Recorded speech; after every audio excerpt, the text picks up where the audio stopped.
नमस्कार, न्यूज 44 देख रहे हैं आप और मैं हूं आपके साथ मिर्जा साहिल बेग। बजट बजट बजट आखिरकार गरीबों की सुन ली गई।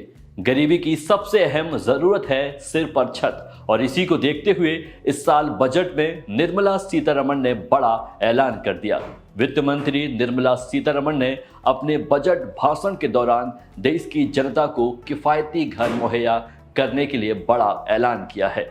उन्होंने बताया कि पीएम आवास योजना का बजट आवंटन पहले की तुलना में 66% बढ़ा दिया गया है। इसके बाद अब ये बजट बढ़कर 79,000 करोड़ रुपए से ज्यादा कर दिया गया है। मोदी सरकार ने प्रधानमंत्री आवास योजना की शुरुआत 25 जून 2015 को की थी।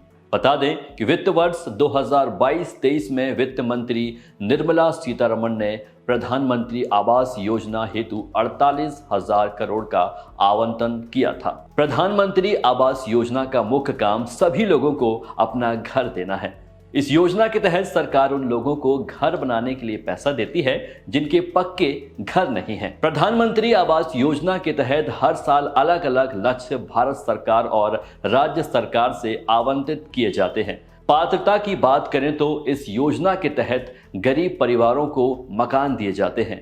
इसमें उन लोगों को घर दिया जाता है जिनके पास पक्का मकान नहीं है। आवास योजना के तहत लिस्ट तैयार करते समय यह चेक किया जाता है कि लाभार्थी के पास कोई मोटर युक्त दोपहिया या तिपहिया वाहन तो नहीं है। इसके साथ ही अन्य कई मानक तय किए जाते हैं, जैसे कि अगर किसी के पास 50,000 या इससे अधिक का किसान क्रेडिट कार्ड है तो उसे पीएम आवास नहीं मिलता है। इसके अलावा परिवार में अगर कोई सरकारी कर्मचारी है तब भी वो परिवार इस योजना का लाभ नहीं उठा सकता। अगर किसी परिवार में कोई व्यक्ति 10,000 रुपए प्रति महीना कमा रहा है तो उसे आवास योजना का लाभ नहीं मिलेगा। ठीक इसी प्रकार अगर किसी परिवार के पास फ्रिज है, लैंडलाइन फोन है या फिर 2.5 एकड़ या उससे अधिक खेती की जमीन है तो वो आवास पाने का पात्र नहीं होगा।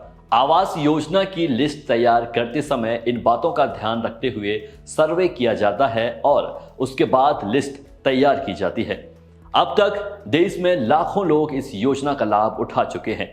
इस स्कीम के तहत मैदानी इलाकों में घर बनाने के लिए 1,20,000 रुपए और पहाड़ी इलाकों के लाभार्थियों को 1,30,000 रुपए की राशि सरकार की ओर से दी जाती है। सरकार की ओर से बजट में इस योजना को सबसे अहम प्राथमिकता में रखा जाता है और इसी को देखते हुए इस बार भी बड़ा कदम उठाते हुए इसका बजट बढ़ाया गया है।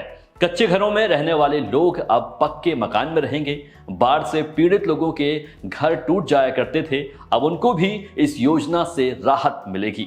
बाढ़ से घर बहने जैसे हादसों में सुधार होगा।